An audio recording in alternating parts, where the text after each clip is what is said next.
Hey, quick hello. This is an original story from Hidden Revenge Family, and it took a turn you truly didn't see coming. Let's get into it. The steel latch slammed shut so hard it echoed through the concrete. Then silence. Not the normal kind. This basement was soundproof. No traffic, no voices, no air moving through vents. Just a heavy, sealed kind of quiet that pressed in on your ears. I stood there for a second, letting my eyes adjust to the low emergency light in the corner. Dim yellow. Enough to see shapes, not enough to feel comfortable. They really thought this through. The door behind me was reinforced steel. No handle on my side. No keypad. No hinge exposed. Just a flat slab built to keep things in or out. I turned slowly, taking in the room. Concrete walls, one metal chair, a small table bolted to the floor. No windows. No visible cameras. That didn't mean there weren't any. A soft click came from the ceiling. Then Trent's voice filled the room through the intercom, clean and controlled, like he was reading off a script. "Take your time down there, Cassidy. Think it through." I tilted my head slightly, looking up at the speaker. He continued, calm and cold. "You're not walking out of that room until you sign the document. It's that simple." I didn't answer. A second voice cut in, lighter, sharper, with that familiar edge I'd heard my whole life. "Jocelyn, you always did need quiet to process things," she said, almost amused. "So we figured we'd help." I let out a small breath through my nose. Same tone she used when we were kids, like she was the one doing me a favor. Trent picked it back up. "The paperwork is on the table. All you have to do is sign over your control of the trust. No drama, no complications." Jocelyn laughed softly. "Honestly, it's embarrassing this even has to be a conversation." I walked toward the table without rushing. "There's a military trust fund tied to our grandfather's estate," she went on. "It needs real management, not someone who answers phones and schedules meetings." There it was. "Desk clerk Cassidy," she added, dragging it out just enough to sting. I picked up the paper. Heavy stock, legal formatting, clean signatures already in place, just not mine. Trent's voice dropped lower. "We're trying to make this easy for you. Sign it and you walk out. You go back to your job. Everyone wins." I scanned the first page. Transfer of control. Full authority over the trust assets. Immediate execution. They didn't even bother to make it subtle. Jocelyn clicked her tongue. "Or you can sit down there all night pretending you have leverage." A pause. Then she leaned closer to the mic. I could hear it in the shift of her voice. "No one's coming for you, Cassidy. No one even knows you're down there." I looked up at the speaker again. Still didn't respond. Trent added almost casually, "And before you get any ideas, this room doesn't get signal. No phone, no Wi-Fi, no external access." Another beat of silence. "Take a few minutes," he said. "We'll check back in." The line went dead. The room dropped back into that thick, sealed quiet. I set the paper back down on the table and pulled the chair out just enough for it to scrape against the concrete. Then I sat, slow, controlled. No shaking hands, no racing breath, just stillness. I picked the document back up and flipped through the pages again, this time slower. They really believed this was going to work. That part almost made me smile. Almost. I leaned back slightly and glanced at the door again. Solid, professional, expensive. This wasn't some impulsive move. They planned it, timed it, built the situation around control.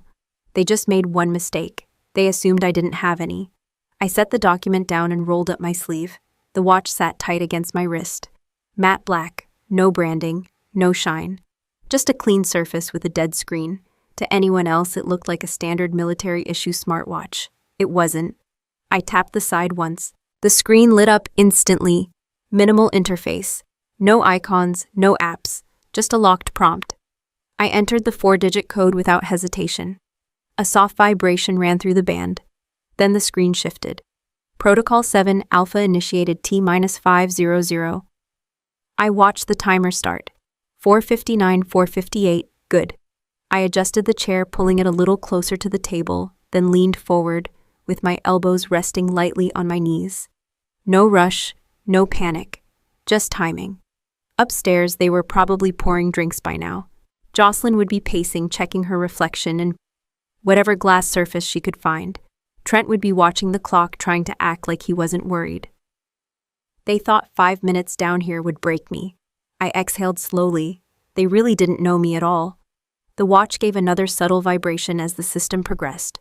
4:21. I glanced around the room again this time with a different lens. Angles, structure, signal bounce, possible relay points. Everything was already mapped. I didn't need to move. I didn't need to touch anything else. The watch was doing the work. I picked the document up one more time, holding it loosely in my hand. Sign and walk out. That's what they said. Simple, clean, predictable. I let out a quiet breath, then set the paper back down like it didn't matter. Because it didn't. 3:47, the seconds kept ticking.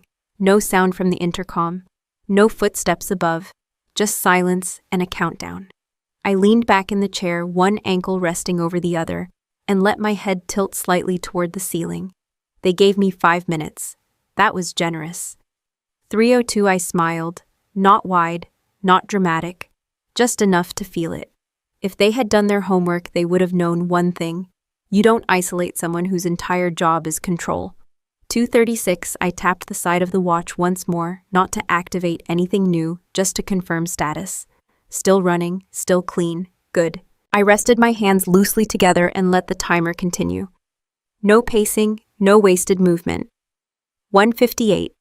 Almost there. Upstairs, they were still in control. That part was about to change. 1:12.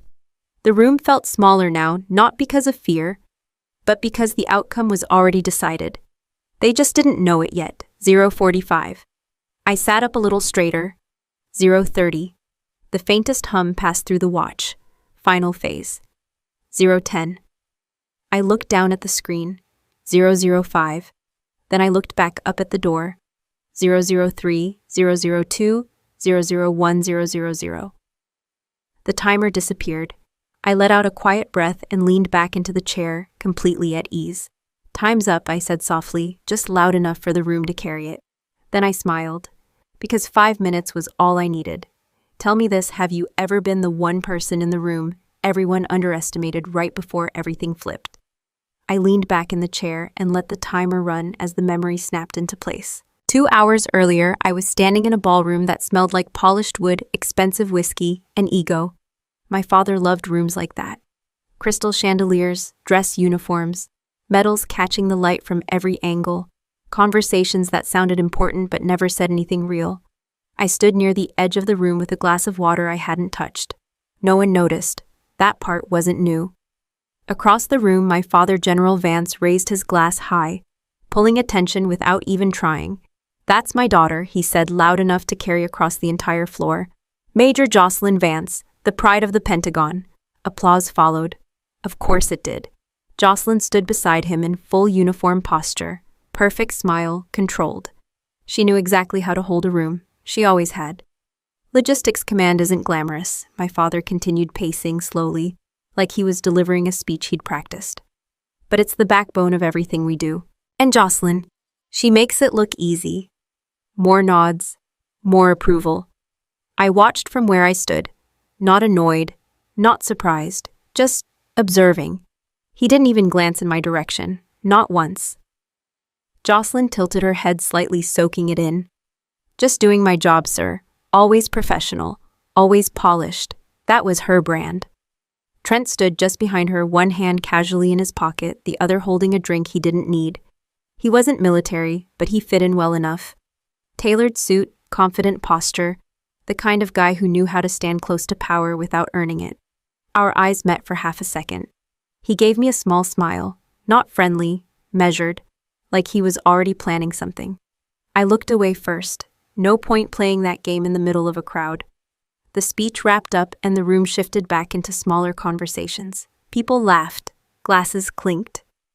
Someone started talking about procurement delays like it was entertainment. I stayed where I was, then Jocelyn started moving toward me. Trent followed.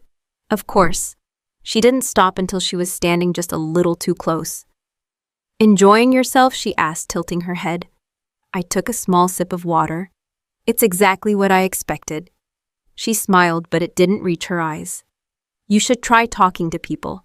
That's kind of how these things work." "I'm good." Trent stepped in smoothly like he'd been waiting for his cue. "Actually," he said, lowering his voice, "just enough. We were hoping to talk to you." I didn't move. About Jocelyn glanced around the room, then gestured subtly toward a quieter corner near the hallway. "Somewhere private." I followed them. Not because I had to, because I wanted to hear how they were going to say it. We stopped near a service corridor where the noise dropped just enough to matter.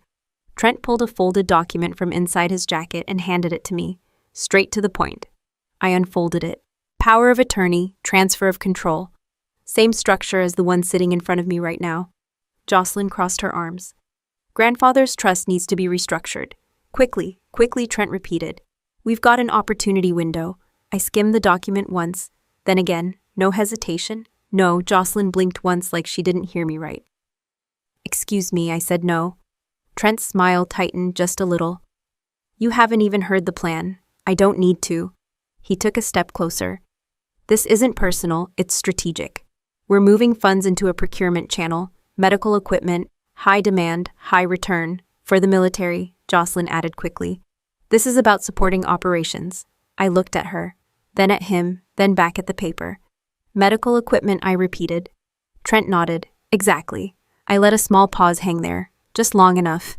Then I looked him straight in the eyes. You sure it's medical equipment? I said calmly, and not covering a $4 million gambling debt in Macau. Silence. Not the quiet kind, the sharp kind that hits fast and hard. Jocelyn's expression froze. Trent didn't move, but his eyes changed. There it was. I folded the paper once slowly. You should really stop using offshore shells tied to the same routing pattern, I added. It's lazy, Jocelyn grabbed my arm nails, pressing just enough to make a point. What are you talking about? I pulled my arm free without force. You know exactly what I'm talking about. Trent exhaled through his nose, composure slipping for the first time. Careful, I met his gaze again. Or what? For a second, no one spoke. Then Jocelyn stepped in, voice sharper now. You're out of line.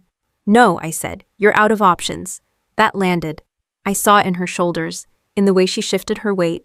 Trent glanced toward the main room, then back at me, recalculating. Fast. Always fast.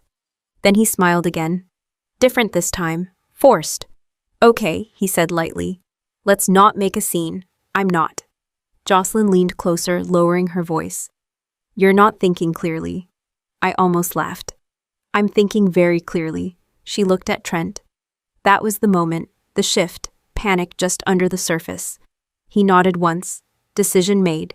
Jocelyn's tone flipped instantly louder now, sharp enough to cut through nearby conversations. Cassidy, you need to calm down. A couple of heads turned. I didn't react. Trent stepped in beside her. Hey, it's okay, he said, putting a hand out like he was trying to help. You're getting worked up. I looked at him. Didn't move. Didn't blink. I'm not. Jocelyn raised her voice just a little more.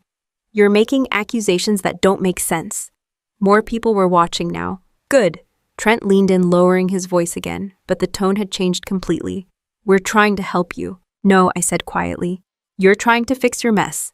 That was it. Jocelyn grabbed my arm again, harder this time. Okay, we're done, she said. You need a minute. I didn't resist. I let them guide me. That was important. We moved fast through the hallway, away from the noise, past the staff corridor, down toward the private wing of the house. No one stopped us. No one questioned it. Why would they? From the outside, it looked like concerned family handling a problem. The door to the basement opened. Cold air hit first, then concrete. Trent stepped ahead, holding the door. Jocelyn tightened her grip on my arm. Just cool off, she said under her breath. I stepped inside. No hesitation, no argument. That confused her. Good. The second I crossed the threshold, Trent pulled the door shut behind me. The steel latch slammed. And just like that, the show upstairs kept going, while they thought they had control. Back in the chair, I glanced down at my watch. T-300, right on schedule. The seconds kept ticking, and I let my eyes settle on the dim light while the real reason played back in my head. This didn't start tonight. It started 72 hours ago in a secure room where nobody raised their voice and nothing got missed. I was at my station inside a classified network running a routine sweep across contractor pipelines tied to Pentagon procurement. Nothing unusual on paper, just another audit cycle before the next federal review. Except something didn't line up. At first it was small, timing discrepancies, shipment logs that cleared too fast, approval chains that looked correct but felt rushed. Most people would have skimmed past it. I didn't. I flagged one contract tied to a mid-tier vendor, Trent's company. On record, they specialized in medical support equipment, field kits, trauma supplies, protective materials, clean profile, solid history, no red flags. That's what made it interesting. I pulled the deeper logs. Routing paths, authorization signatures, internal override requests. That's where her name showed up. Major Jocelyn Vance. Not once, repeatedly. I leaned back in my chair that night and stared at the screen for a few seconds. Then I dug further. Because when my sister's name shows up in a pattern like that, it's never random. The system didn't block me. It didn't even slow me down. I had clearance, higher than she realized. I opened the financial routing layer. That's where it broke. Funds were being redirected through a sequence of shell accounts clean at first glance, but all pointing back to one central entity. Trent's offshore structure. Not hidden well enough. Not from me. I traced the flow. Contract approval to procurement allocation to third-party vendor to offshore transfer. And then, nothing. No product verification. No inspection logs. No field validation. That's not how military supply chains work. I kept going. Then I found the field reports. That's where it stopped being about money. A unit deployed in Syria had filed an incident report. Armor failure. Not catastrophic, but close. The plating didn't hold under impact the way it was supposed to. 2 soldiers injured. 1 nearly didn't make it. I pulled the equipment batch number, matched it to the contract, matched the contract to the vendor, Trent. Then I matched the approval signature, Jocelyn. I sat there in silence for a full 10 seconds. No emotion, just facts locking into place. She signed off on equipment that wasn't properly verified. He delivered gear that didn't meet standard. And they both pushed it through the system like it was routine. I checked the timeline. They'd been running this for months. Small batches, just enough to stay under radar. Just enough to build a cushion. Then I saw the spike. Recent, large, desperate. That's when the numbers started getting ugly. The offshore accounts weren't just holding funds. They were bleeding, fast, losses, massive ones. That's where Macau came in. I pulled the external financial indicators, cross-referenced transaction patterns. 4 million, gone, just like that. I leaned back again and let out a slow breath. That explained everything. They weren't building anything. They were covering a hole. And they were about to run out of time. I checked the federal schedule. Audit set for Monday morning, full review, no room to hide. They needed cash, fast, liquid, untraceable. That's where the trust came in. Grandfather's fund, clean money, accessible if they could get my authorization. I closed the file and stared at the screen for a moment. Then I made a decision, not emotional, not reactive, just necessary. I initiated a silent trace, logged every transaction, every approval, every deviation, and I locked it into a package that could be deployed when needed. I didn't confront them, didn't warn them, didn't give them a chance to adjust. I just watched, because people like that don't stop unless you force them to. The watch on my wrist vibrated lightly. Back in the basement, I blinked once and came back to the present. T-minus 142. Almost there. I shifted slightly in the chair and tapped the side of the watch once. The interface flickered, then expanded. No alarms, no errors. Clean execution. Good. I moved my thumb across the surface and opened the secondary feed. A video stream appeared. Low light, grainy, but clear enough. Upstairs, living room. They were exactly where I expected them to be. Jocelyn had kicked off her heels and was standing near the bar holding a glass of something expensive. Trent was leaning against the counter, relaxed now. Comfortable. He was laughing. That part almost impressed me. They really thought they were safe. Jocelyn took a sip and shook her head. She'll fold, she said. Give it 10 minutes, Trent smirked. She doesn't have a choice. No signal, no access, no leverage, Jocelyn added. She's just sitting down there with a piece of paper. I watched them in silence. No reaction, just observation. Trent lifted his glass slightly, to easy solutions. Jocelyn clinked hers against it, to finally fixing this mess. I let that sit for a second. Fixing, that's what they called it. I zoomed the feed slightly, picked up audio, clear enough. Jocelyn exhaled slowly. Once we move the funds, we stabilize everything before Monday. Trent nodded. After that, it's clean, right. I leaned back in the chair again. They had no idea the audit already had a starting point. They had no idea their entire operation was already mapped. And they definitely had no idea what 5 minutes in a sealed room actually meant. T-minus 038. The watch gave a faint pulse. Final sync. I didn't look away from the screen. Jocelyn set her glass down and crossed her arms. Honestly, I'm surprised she even pushed back. Trent shrugged. She's always thought she was smarter than she is. That got a small smile out of me, not because it was funny, because it was predictable. T-020, I closed the video feed. No need to keep watching. The outcome was already locked in. T-010. I rested my hands on my knees and sat up slightly. The room felt smaller again, not from pressure, from timing. 005. The watch vibrated once. 003, 002, 001. The screen went blank for half a second, then reset. No timer, no prompt, just a clean interface. Done. I exhaled once slow and steady and let a small smile settle in. They really should have read the audit trail, I said quietly. Then I looked toward the door. Time's up, Major. The second the timer cleared, I felt it before I heard it. A shift. Then everything above me went dead.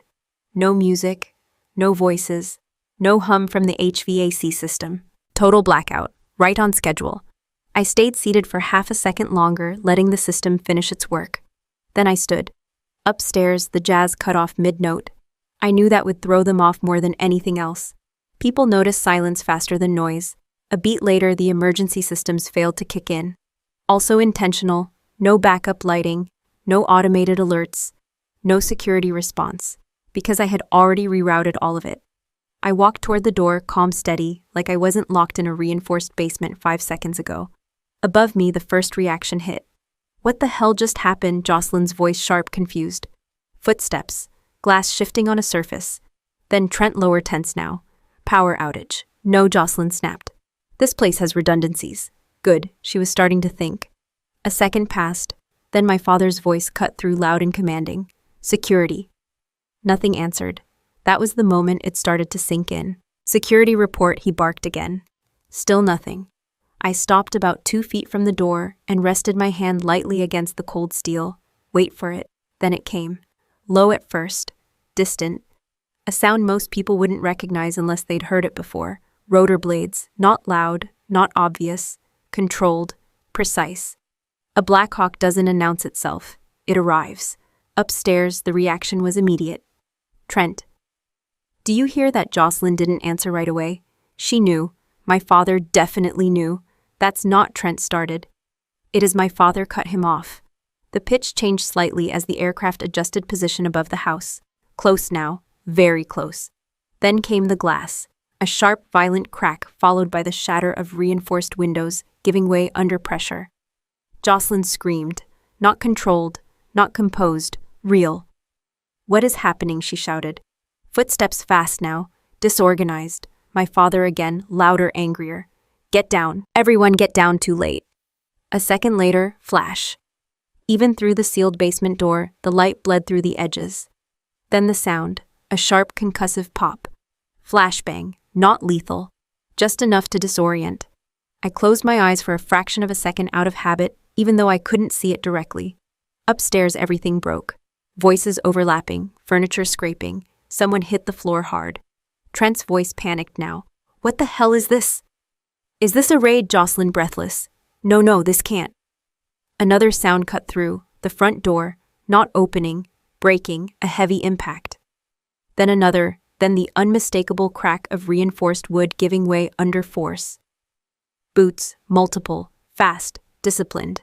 Not security, not private contractors. This was trained entry. Federal agents do not move. The command echoed through the house. Clear, sharp, no hesitation. I let out a slow breath. Perfect timing. Upstairs, everything shifted from confusion to fear. Real fear. Trent. Jocelyn, what did you do? I didn't. This isn't, she stammered. On your knees, hands where we can see them? More boots. More movement. The low hum of equipment. Then the thin, precise lines of red laser sights cutting through the dark. I didn't need to see it. I could picture it perfectly. Trent froze. Jocelyn too. Because no one argues with that kind of entrance. Not when you don't know who's pointing at you. I said on your knees, a second voice snapped. Heavier. Command presence. That would be the team lead. A pause. Then the sound of bodies hitting the floor. Hands up. Compliance. Fast. They think this is a terrorist raid, I said quietly to myself. Not wrong, just incomplete. Upstairs, my father tried one last time to assert control. "Do you have any idea who you're dealing with?" he shouted. There was a beat of silence. Then the response came back calm and flat. "Yes, sir, we do." That was it. No escalation, no argument, just acknowledgement, which was worse, much worse. I glanced down at my watch. All systems green, connection stable, operation complete, time to step in. I reached toward the door, not the handle, there wasn't one. Instead, I tapped the watch twice in quick succession. A soft vibration confirmed the command. Then a click, subtle, mechanical, from inside the lock, not forced, not broken, opened. I wrapped my fingers around the edge of the door and pulled. It moved smoothly, no resistance. The seal broke with a low hiss as pressure equalized.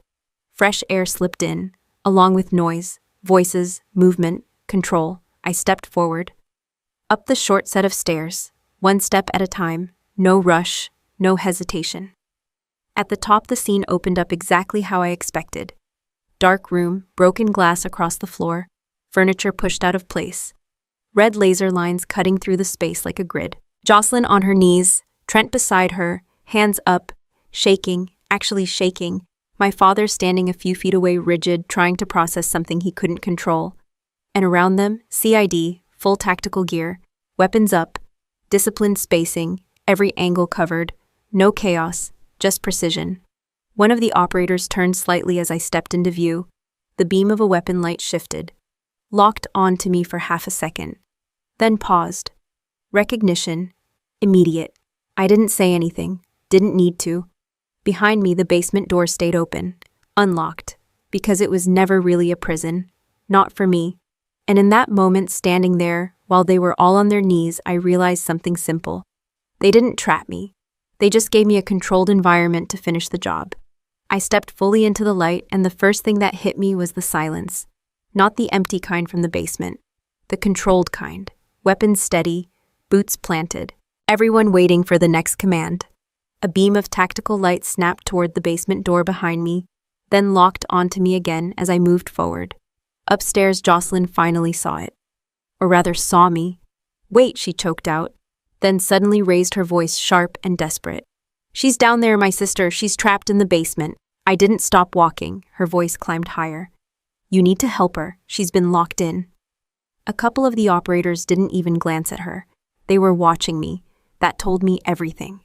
I reached the top step and stepped onto the main floor, brushing a bit of dust off my sleeve like I had just come up from storage, not a sealed concrete room. No rush, no panic, no damage. Jocelyn's voice faltered mid-sentence, because now she could see me clearly, standing, calm, unharmed. That didn't fit the story she just told. Trent turned his head slightly, eyes wide, trying to make sense of it. How he didn't finish. Good. I walked a few steps into the room, stopping just short of the line of operators. The lasers never touched me, not once. Behind me, the basement door remained open, unsecured, like it had never been a threat.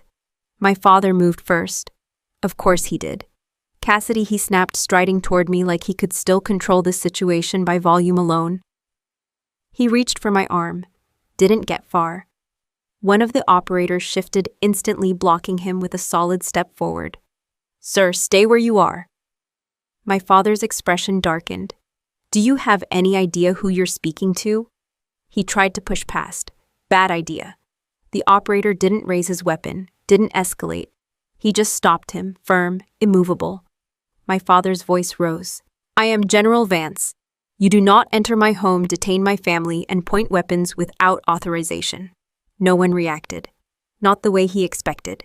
He turned slightly, scanning the room like he was looking for someone with rank, someone who would recognize him, someone who would fix this. No one moved, because this wasn't his chain of command. I watched him for a second, then looked past him. The team lead stepped forward. You could tell immediately. Posture, pace, control. He didn't rush, didn't posture. He just walked straight toward me. My father turned, stepping into his path. "You need to stand down right now." The team lead didn't even slow down. He reached out and pushed my father aside with one firm motion. Not violent, not aggressive, just decisive. My father stumbled half a step back, caught off guard more than anything. That alone said everything. The man walked past him and stopped directly in front of me. No hesitation, no confusion, just certainty. Then he straightened, sharp, precise, boots aligned, shoulders squared, and he snapped into a full military salute. Clean, by the book. Kuvuk daduk kim swat tu zemduk. The words landed heavy in the room. Even before they fully registered, the reaction started. Jocelyn's face went blank. Not angry, not defensive, just empty, like her brain couldn't process what she'd just heard. Director, not clerk, not assistant, not background noise. Director, Trent blinked hard like he was trying to reset his vision. Wait, he muttered, shaking his head slightly. Know that? He looked at me again. Really looked this time. Everything he thought he knew didn't line up anymore. Good. My father didn't move, didn't speak, didn't even blink. For the first time that night, he had nothing. No title, no voice, no control, just silence. I returned the salute, brief, professional, then lowered my hand. At ease, I said. The team lead dropped his salute, immediately shifting back into position. Status, I asked. Perimeter secured. All primary targets contained. No external interference. Clean, efficient. Exactly how it should be. I nodded once, then glanced past him toward Jocelyn and Trent. They were still on their knees, still frozen, still trying to catch up. Jocelyn shook her head slowly. No, this isn't real. I tilted my head slightly. Feels real enough. Her eyes snapped to mine wide now. You're what did he just call you? I didn't answer right away. Didn't need to. Trent swallowed hard. Director of what? That almost made me smile. Almost. My father finally found his voice again, but it came out lower this time, rougher. What is this? He demanded. I looked at him, held it for a second, then answered. An audit, simple, accurate, and way too late for him to stop. Jocelyn let out a short, shaky breath. You're lying. I shrugged slightly. About what part? She didn't respond, because she didn't know where to start. Trent looked between us, then at the operators, then back at me. You were in the basement, he said slowly. We locked you in. I nodded. You did. And now you're just... He gestured vaguely at the room, at the team, at everything falling apart around him. Standing here like this was planned, I met his gaze. It was that hit him harder than anything else. You could see it. The moment the realization settled in, this wasn't an accident. This wasn't a lucky break. This was controlled, from the start. Jocelyn leaned back slightly on her knees like the floor had shifted under her. You're not a clerk, she said quietly. No, I wasn't. I glanced around the room once more. Broken glass, weapons steady, targets contained. Chain of command established. Everything exactly where it needed to be. Then I looked back at her. No, I said. I'm not. I lowered my hand and let the room settle. No one moved. No one spoke. The energy shifted without anyone announcing it. The chaos was over. The control was already established. Now it was about proof. Jocelyn broke first. She pushed herself up slightly from her knees, not fully standing, just enough to look like she still had some authority left. This is a mistake, she said quickly, her voice shaking but trying to stay sharp. She's not who she says she is. No one responded. She turned toward the team lead, desperation starting to bleed through. You need to listen to me. My sister, she's unstable. She's been under stress. She makes things up when she feels threatened. I watched her. Same tone she used earlier, just louder now. She hacked something or she manipulated. Jocelyn kept going, words stacking too fast. This is a misunderstanding. You're acting on false information. The team lead didn't even look at her. That hit harder than any response. She shifted again, voice cracking. You can't just come in here and you're done talking, I said calmly. That stopped her. Not because I raised my voice. Because I didn't. I reached into my jacket pocket and pulled out a small device. Plain, matte. About the size of a deck of cards. No branding, no lights, just hardware. Trent saw it first. His entire body tensed. What is that? He asked, already knowing he didn't want the answer. I held it loosely in my hand. 5 minutes, I said. Jocelyn stared at me confused. What? I didn't look at her. Those 5 minutes you gave me downstairs, I continued steady and clear, weren't for thinking. I tapped the edge of the device once with my thumb. They were for work. Silence. Real silence this time. I lifted my wrist slightly, letting the watch catch the light. The transmitter in this watch doesn't just track location, I said. It establishes a secure breach channel. Trent shook his head immediately. No, that's not possible. There's no signal down there. I looked at him. You're thinking commercial infrastructure. That shut him up, I continued, voice flat. Encrypted IP routing. Direct relay through military satellites. No dependency on your house systems. Jocelyn's breathing changed. Faster now, uneven. While I was sitting in your basement, I said this device was decrypting your server access, mapping your network, and pulling everything tied to your company.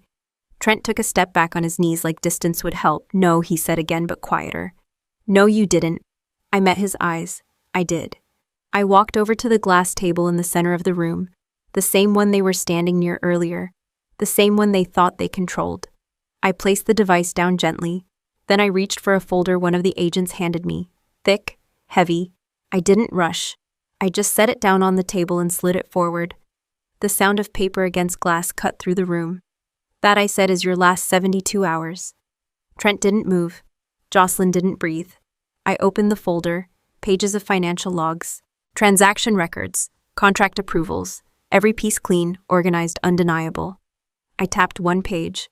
Offshore transfer chain, I said. Another, shell company routing.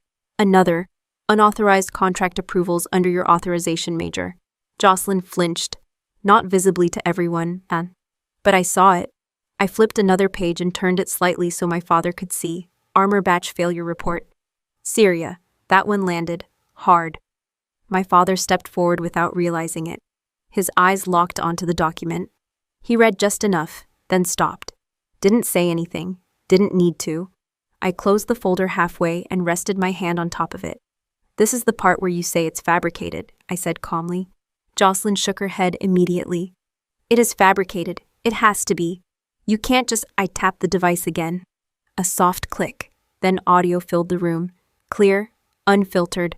Her voice. Sign it. No one cares about a few soldiers anyway. The words hung there, sharp, ugly, permanent. Jocelyn froze, completely, like someone hit pause on her. Trent looked at her slowly, then at me, then back at her. That's not, she started, but nothing followed, because there was nothing to say. The recording continued for a few seconds. Trent's voice this time, low, pressuring, controlled. Then it cut. Silence, heavy, unavoidable. I didn't say anything, didn't need to. The room did the work for me. My father's face changed. It wasn't subtle, color drained, fast, from red to pale in seconds. His jaw tightened, but not in anger, in realization. He looked at Jocelyn, really looked at her, not as the decorated officer, not as the pride of the Pentagon, just as the person standing there. And for the first time he saw it. She tried to hold his gaze, couldn't. Her eyes dropped. That was the moment everything broke. Not the raid, not the arrest. This. Truth. Clean. Recorded. Undeniable. I closed the folder fully and pushed it across the table. Financial fraud, I said. Then I tapped the device once more. Conspiracy. Another tap. Endangerment of active duty personnel. I let the word sit. Then added one more. Betrayal. No one argued that one. Trent lowered his head slightly, hands still up, breathing uneven. Jocelyn didn't move at all, and my father, he just stood there, silent. Because there was nothing left to defend. No rank, no title, no speech, just evidence. And the reality that it came from the one person he thought didn't matter. I picked up the device and slipped it back into my pocket, then looked at them one more time. You didn't need a weapon, I said quietly. A small pause, just bad decisions. The silence didn't last long. It never does when people realize they're out of options. Trent broke first. You could see it happen in real time. His breathing changed. His eyes stopped focusing on one thing and started jumping. Door agents me the folder on the table. Calculating, failing. Then something snapped. He lunged. Fast, desperate. No plan behind it. Straight at me. Not smart. Two operators moved before he even got halfway. One caught him high. The other went low. They drove him into the floor hard enough to knock the air out of his lungs. A sharp impact. Glass rattled on the table. Trent hit the ground face first. Don't, he tried, but the rest got crushed out of him as a knee pinned his back. His arms were yanked behind him. Metal snapped into place. Cuffs tight, no hesitation. No sudden movements, one of the agents said calm and flat. Trent struggled once. Just once. then stopped, because he knew that was it. The room reset around him. Jocelyn stared at the scene like it didn't belong to her life. Then it hit, not slow, all at once. Wait, no, she said, pushing herself forward on her knees. You can't do this. You don't understand what's happening. No one answered. She turned sharply, grabbing onto my father's arm like it was the last solid thing left in the room. Dad. Her voice cracked. Dad, call someone, call the secretary, call anyone, fix this. She pulled harder. You can't just stand there. My father didn't move right away. He was still staring at the folder on the table, at the pages, at the reality. Dad, Jocelyn's voice broke again. She's lying, she's twisting things. You know me. You know I wouldn't. He slowly looked down at her, and for a second there was something there, not authority, not pride, just hesitation. Then it disappeared, because deep down he already knew. But he wasn't ready to accept it. Not yet. He pulled his arm free from her grip. Not violently, just enough. Then he reached into his jacket and took out his phone. That part got everyone's attention. Even the agents shifted slightly, watching. Jocelyn latched onto it immediately. Yes, call him. Call General Whitaker. He'll fix this. He has to. My father didn't respond. He was already dialing. The room went quiet again, but this time it wasn't controlled. It was tense, fragile. The call connected. He didn't bother with small talk. This is General Vance, he said, voice firm again, pulling whatever authority he had left into it. I need immediate clarification on an unauthorized operation at my residence. He hit speaker. Of course he did. This wasn't just a call. It was a move. A last attempt to take control back in front of everyone. A voice came through, older, sharper, no wasted time. I'm aware. That stopped him for half a second. But he pushed through. Then you understand the severity of the situation, my father continued. Armed agents have breached my home and detained my family without authorized, the voice cut in. Flat, clean, no room for interpretation. My father froze, just slightly, then tightened his grip on the phone. I'm going to need you to clarify that statement, he said, slower now. A pause. Then the voice came back. Cold. Vance, I'm the one who signed the order. The air shifted. You could feel it. Jocelyn stopped breathing. Trent went still under the agent's weight. I didn't move. My father's jaw locked. Signed what order? The response came without hesitation. The one authorizing Director Cassidy to investigate your daughter. Silence. Heavy. Complete. My father didn't blink. Didn't speak. Just stood there holding the phone like it suddenly weighed too much. The voice continued. You are currently interfering with a federal operation. Each word landed clean. Precise. And from where I'm standing, he added, you're dangerously close to obstruction. Jocelyn shook her head slowly. No, that's not. My father didn't look at her. He couldn't. Sir, he said into the phone, voice lower. Now strained, there has to be some kind of mistake. No, the voice replied. The mistake was yours. That one hit. Hard. You chose to ignore the warning signs, the voice went on. You chose to elevate someone without verifying the damage she was causing. My father's grip tightened again, but his voice didn't come back, because there was nothing left to argue. Here's what's going to happen, the voice said. You're going to step back. You're going to let this operation proceed, and you're going to remove your rank from the situation before I have someone come down there and do it for you. A pause, then quieter, but worse. Am I clear? My father didn't answer. He didn't have one. The silence stretched. Then the phone slipped, just slightly, but enough. It fell from his hand and hit the floor with a sharp crack. No one moved to pick it up.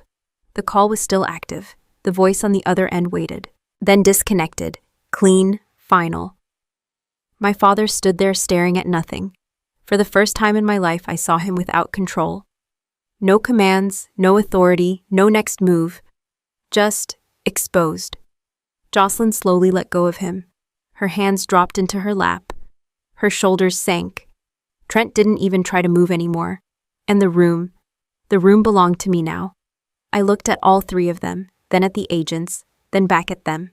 You should have stopped earlier, I said. Not loud, not harsh, just true, because this was never about power. It was about consequences, and they were finally catching up. I watched the silence settle after the call dropped. No one rushed to fill it. No one tried to fix anything, because there was nothing left to fix. The agents moved next, not fast, not aggressive, Just efficient. One of them stepped forward and pulled out a document. Major Jocelyn Vance, he said, voice steady official. You are under arrest for violations of federal military law, including fraud, conspiracy, and actions endangering national security. Each word landed clean. No emotion, no hesitation. You have the right to remain silent. Anything you say, I didn't do anything, Jocelyn snapped, cutting him off, her voice breaking under the pressure. This is wrong. This is completely wrong. No one stopped reading. No one acknowledged her, because procedure doesn't pause for panic. Her composure cracked all at once. Tears came fast, messy, uncontrolled. Mascara streaked down her face, cutting through the perfect image she spent years building. This isn't happening, she said, shaking her head over and over. This isn't real. Two agents stepped closer. She backed up slightly on her knees. Wait, don't touch me, she said, her voice rising again. You don't understand. You're making a mistake. One of them reached for her wrist. She pulled back, harder this time. I said, don't touch me, she shouted. That didn't change anything. The second agent stepped in, firm, controlled, no aggression, just inevitability. That's when she broke completely. Her eyes snapped to me, and everything shifted. Cassidy, she said, voice cracking, desperate now. Cassidy, please. She moved forward on her knees, ignoring the agents for a second, hands reaching toward me like that would fix it. Please, you don't have to do this, she said, tears running freely now. We're family. I'm your sister. I didn't move. She grabbed onto my sleeve, tight, like she was holding onto the last thing keeping her from falling apart. You can stop this, she said. Just tell them. Tell them it's a misunderstanding. You have that authority, right? You can fix this. I looked down at her hand on my arm. Didn't pull away, didn't react. Just let her say it. Cassidy, please, she whispered now, voice almost gone. You're not going to send your own sister to a military prison. The room stayed quiet. Everyone watching, no one interrupting. Because this part wasn't about law anymore. It was about truth. I slowly crouched down in front of her. Not to help, not to comfort, just to be at eye level. For a second she looked relieved, like she thought this was the moment everything turned. Like I was about to help her up. Fix it, undo it. She smiled through the tears. Small, hopeful. That was her mistake. I reached forward, not for her hand, not for her shoulder, for her collar. My fingers closed around the metal insignia on her uniform. Major. I held it there for a second, then pulled. Hard. The fabric shifted. The pin snapped loose with a sharp click. The insignia came off clean. I held it up between us. She stared at it, then at me, confused, broken. You're not my sister, I said. Clear, slow, no anger, just truth. Her face collapsed. And you don't deserve to wear this uniform. I let the insignia drop. It hit the floor with a small metallic sound that echoed louder than it should have. You signed off on equipment that failed in the field, I continued. You pushed contracts that put soldiers at risk. Her lips trembled, but no words came out. You traded their safety for money, I said. For comfort. For things that don't matter. I leaned in slightly, just enough for her to hear every word. I've spent nights making sure people like them come home alive, I said quietly.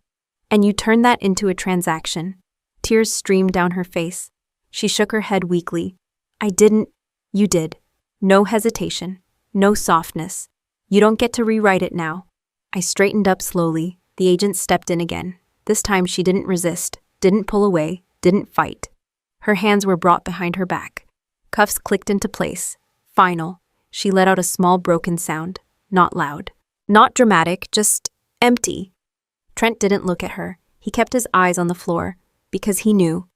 There was no version of this where he walked away. My father still hadn't moved. He was watching everything, every second, every word, and he couldn't stop it, couldn't interrupt, couldn't command his way out of it, because this wasn't about rank anymore. It was about consequence. Jocelyn was pulled to her feet, unsteady, her uniform still perfect everywhere except the missing insignia. That one small gap said more than anything else in the room. She looked at me one last time, like she was hoping for something, anything. I didn't give it to her, because there was nothing left to give. As they started to move her toward the door, I spoke again. Calm, flat. You're not a victim, I said. She stopped for half a second. Then I added one more thing. You're a liability. That was the last piece, the final shift. from person to consequence. And just like that, everything she built, every title, every badge, every ounce of respect was gone. The sound of boots on marble faded as they dragged Trent out first. He didn't fight anymore, didn't say a word, just walked like someone who finally understood there was no version of this that ended well for him. Jocelyn followed, slower, unsteady. The cuffs stayed tight behind her back as two agents guided her toward the door. She glanced back once, not at me, at the room, at the broken glass, the overturned chairs, the space where everything used to feel controlled. Then she was gone, the front door closed behind them. And just like that, silence. Real silence this time, no tension, no movement. Just the aftermath. The agents moved out quickly, clearing the space with the same precision they came in with. No wasted steps, no unnecessary noise. Within seconds, the house emptied. Lights were still out. Only the faint spill of exterior floodlights crept in through the shattered windows. I stood where I was, didn't rush, didn't follow, because there was one thing left. My father, he hadn't moved. Not since the phone dropped. He stood in the middle of the room, shoulders slightly lowered, staring at nothing in particular. For the first time in my life, he looked old. Not physically, but in a way that comes from losing something you thought was permanent. I walked slowly across the room, my steps steady against the cracked glass. He noticed me this time, turned slightly. His eyes met mine. No anger, no command, just something unfamiliar, uncertainty. His voice, when it came, didn't sound like his. "What are you going to do?" he asked, quiet, careful, like he wasn't sure how much authority he had left in the question. I didn't answer right away. He swallowed once, then added almost under his breath, "With the house, with the trust." That part mattered to him. Of course it did. The house was status, the trust was control, the last pieces of something he could still hold on to. I looked down, the paper was still there, half crumpled on the floor where it had fallen earlier, the same document they tried to force me to sign. I bent down and picked it up, smoothed it out between my fingers. Creases still visible, edges slightly bent. He watched me carefully. And for a moment, just a moment, hope showed up. Small, fragile, like maybe this could still be negotiated. Like maybe I would fix it. Like maybe I would choose family.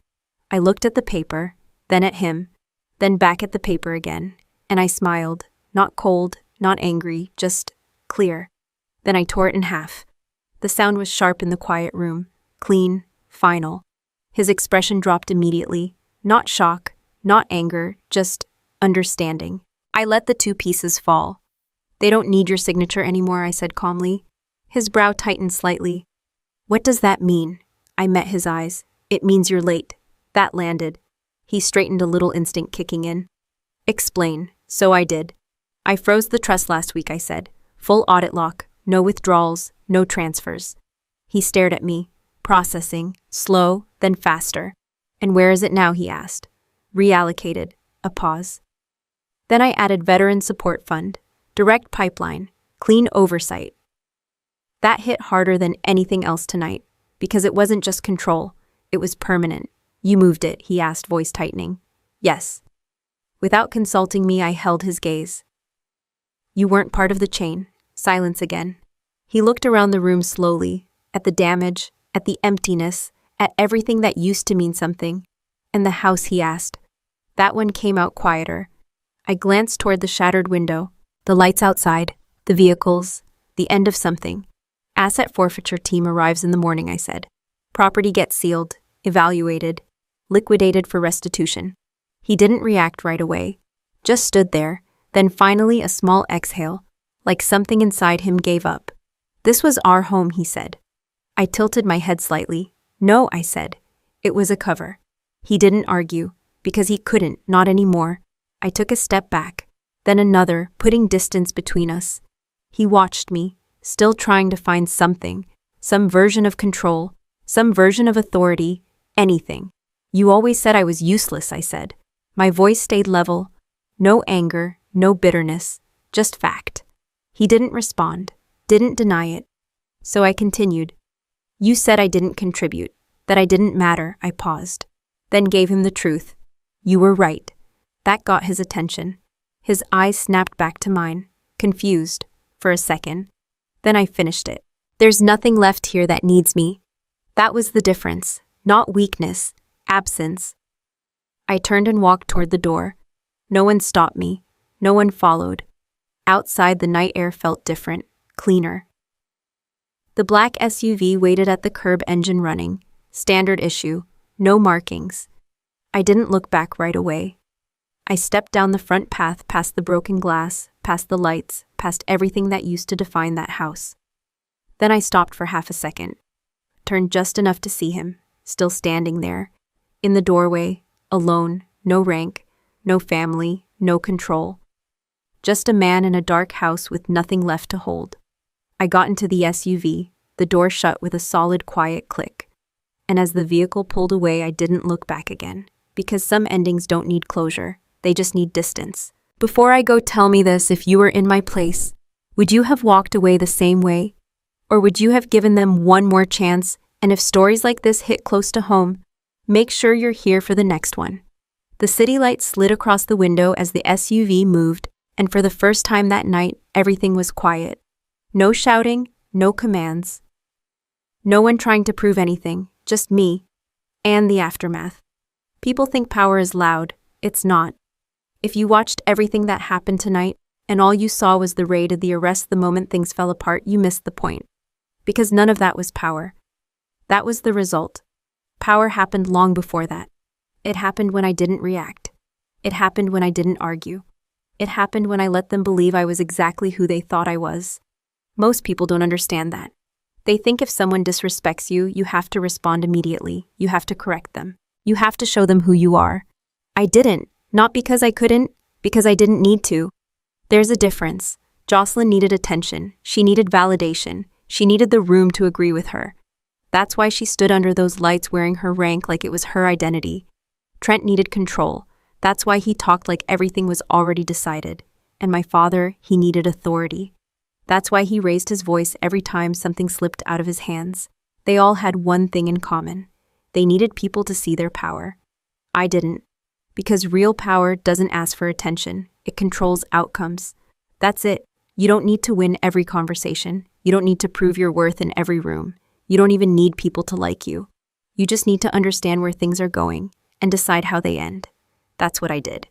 When Jocelyn cornered me at that party, I could have exposed her right there. I had the data. I had the proof. I could have ended it in front of everyone. But I didn't. Because that wouldn't have changed anything. It would have turned into noise, arguments, denials, damage control. And people like her survive in chaos. So I stayed quiet. Not because I was weak, because I was patient. There's a difference between silence and strategy. A lot of people confuse the two. Silence out of fear, that costs you control. Silence with intent, that builds it. When I didn't react, they thought they were winning. That was their second mistake. The first one was underestimating me. The second was assuming I needed to fight on their terms. I didn't. I chose the timing. I chose the setting. I chose the outcome. By the time they locked me in that basement, the decision was already made. They just didn't know it yet. That's something you need to understand. If you're constantly reacting, you're not in control. If you're always defending yourself, explaining yourself, proving yourself, you're playing someone else's game. And you're already behind. I've seen it everywhere. Workplaces, families, relationships. Someone gets dismissed, ignored, talked over, and their instinct is to push back immediately, to argue, to make noise, to be seen. And sometimes that works. Most of the time, it doesn't. Because you're reacting emotionally in a system you don't control. That's not power. That's survival. Real power is quiet until it isn't. It builds in the background. It watches patterns. It waits for leverage. Then it moves once and ends the conversation completely. That's what happened tonight. Not because I'm smarter. Not because I'm better. Because I understood one thing they didn't. You don't win by being louder. You win by being right at the right time, with the right proof, in the right position. Everything else is just noise. I leaned my head back against the seat and looked out at the road again. There's something else people don't talk about. Power doesn't feel dramatic when you have it. It feels quiet, controlled, almost boring, no adrenaline, no rush, just clarity. By the time that door opened and I walked out of that basement, there was nothing left to figure out. No decisions to make, no risks to take. It was already done. That's the part most people don't see. They see the moment things explode. They don't see the hours, days, weeks before that, when everything was being built. So here's the question you need to ask yourself. Not, how do I prove them wrong? Not, how do I show them what I'm worth? Ask this instead. Am I trying to look powerful or actually be in control? Because those are not the same thing.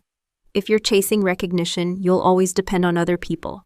If you're building control, you don't need permission. And once you understand that, everything changes. I didn't feel relief when it was over. That's the part no one tells you. You think doing the right thing is going to feel clean, clear, like a win. It doesn't. It feels quiet. And sometimes it feels heavy. Because the hardest part of everything that happened that night wasn't the raid. It wasn't the evidence. It wasn't even watching everything fall apart. It was saying no to someone who used to be family. People like to believe that family means loyalty, that blood automatically equals trust, that no matter what happens you protect each other. That sounds good. Until it isn't true. Jocelyn didn't see me as family when she signed off on contracts that could have gotten people killed. She didn't think about blood when she stood over me in that basement and told me no one would come. She didn't hesitate when she tried to force me into covering her mistakes. But the second everything turned, that's when she remembered. That's when it became, we're sisters. You don't have to do this. Family should stick together. That's not loyalty. That's leverage. And a lot of people don't recognize the difference until it's too late. Here's something you need to understand. Family is not a free pass. It's not protection from consequences. And it definitely doesn't mean you owe someone your silence when they're doing something wrong. Because the moment you protect someone who is hurting others, you're not neutral. You're part of it. That's a hard truth. Most people don't want to hear it. They'd rather believe that staying quiet keeps the peace, that avoiding conflict makes things better. It doesn't. It just delays the damage, and usually makes it worse. I had a choice that night, not between right and wrong. That part was already clear. The real choice was this. Do I protect the truth or protect the relationship? And those two things were not compatible anymore. That's where most people get stuck. Because cutting someone off, especially family, feels extreme. It feels like failure, like you didn't try hard enough. Like you're the one breaking something that should have been unbreakable. But here's the reality. Some relationships don't break when you walk away. They were already broken. You just stopped pretending they weren't. Jocelyn didn't lose me that night. She lost me the moment she decided her comfort mattered more than other people's lives. I just acknowledged it. That's what boundaries really are. Not walls, not punishment, just clarity. This is where I stop. This is what I don't accept. This is what I won't carry for you. And here's the part people struggle with the most. Boundaries don't require agreement. You don't need the other person to understand. You don't need them to accept it. And you definitely don't need their approval. Jocelyn didn't agree with me. She didn't understand. She thought she could still talk her way out of it. That didn't change anything. Because boundaries aren't negotiations. They're decisions. And once you make them, you follow through. No explaining, no backtracking, no guilt. That last one matters. Because guilt is the tool people use when control starts slipping. Think about it. The moment someone can't force you anymore, they try to make you feel bad instead. You're selfish. You're overreacting. You're tearing the family apart. It sounds familiar for a reason, because it works. A lot of people fold right there, not because they're wrong, because they feel guilty. I didn't.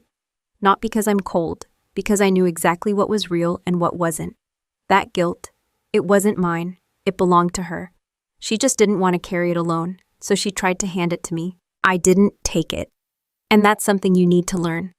Just because someone tries to give you responsibility for their actions doesn't mean you have to accept it. You're allowed to say no, even if it's uncomfortable, even if it changes everything, especially if it changes everything. Because if the only way a relationship survives is by you sacrificing your standards, that's not a relationship. That's control.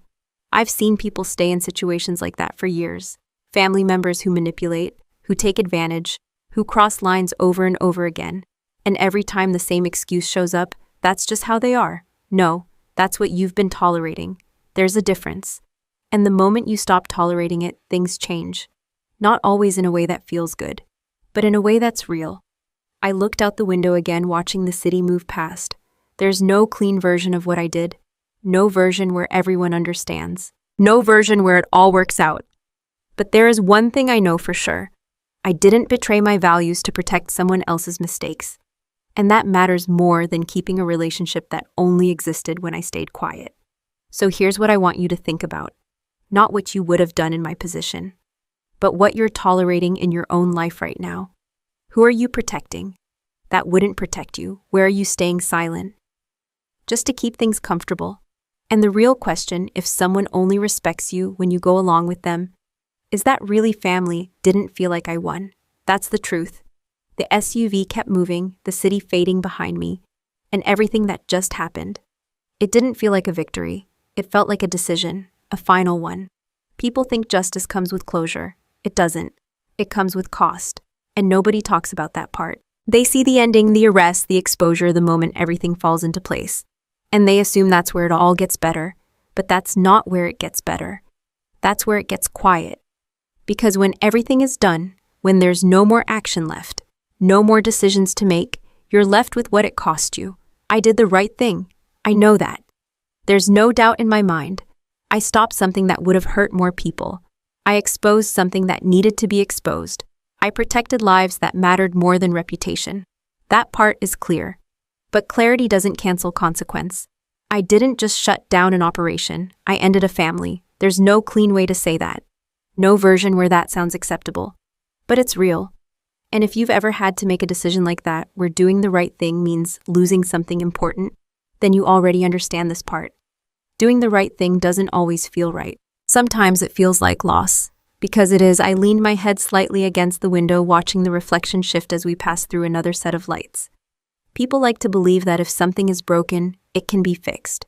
That if you just talk enough, try hard enough, forgive enough, you can rebuild it. That's not always true. Some things aren't meant to be repaired. Not because you didn't try. Because they were built on something that doesn't hold. What I had with them, it wasn't stable. It just looked like it was. Authority covered it, status covered it, routine covered it. But underneath all of that, there was nothing solid. And when pressure hit, it collapsed exactly the way it was always going to. That's something you need to understand. Closure isn't something you're owed. It's something you create. And sometimes the way you create it is by walking away without looking back. That's what I did. Not because I didn't care. Because I cared enough to not pretend anymore. There's a difference. A lot of people stay stuck in situations long after they've already ended.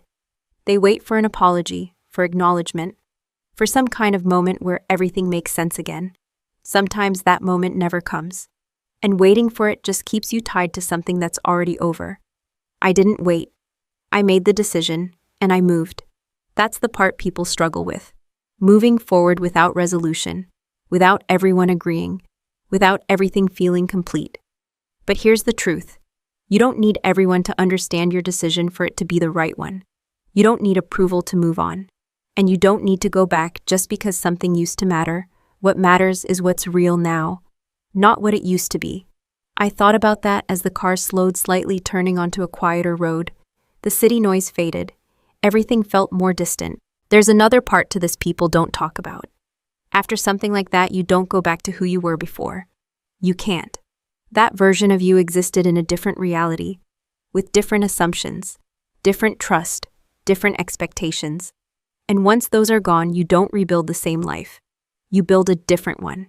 That doesn't mean worse. It means honest, and that matters more. Because a life built on truth, even if it's harder, is still stronger than one built on something you have to constantly ignore. I didn't lose everything. It might look like that from the outside, but I didn't. I lost what wasn't real. That's not the same thing. What I kept was clarity, control, and the ability to move forward without carrying something that was never mine to begin with. That's worth more than anything I left behind. So here's what I want you to think about. Not the story, not what I did. Think about your own life. Where are you holding on to something that already ended? Where are you waiting for closure that may never come? Where are you staying calm? Just because walking away feels too final. Because sometimes final is exactly what you need. Not for them, for you. And here's the real question. If doing the right thing cost you everything you thought mattered, would you still do it? If your answer is yes, then you're already stronger than you think. And if it's no, then maybe it's time to figure out why. Final note. This story is a work of fiction, but the valuable lessons we discuss are entirely real and continue to happen to many people every day. If this style isn't for you, that's perfectly okay. Please feel free to look for other content that better suits your needs.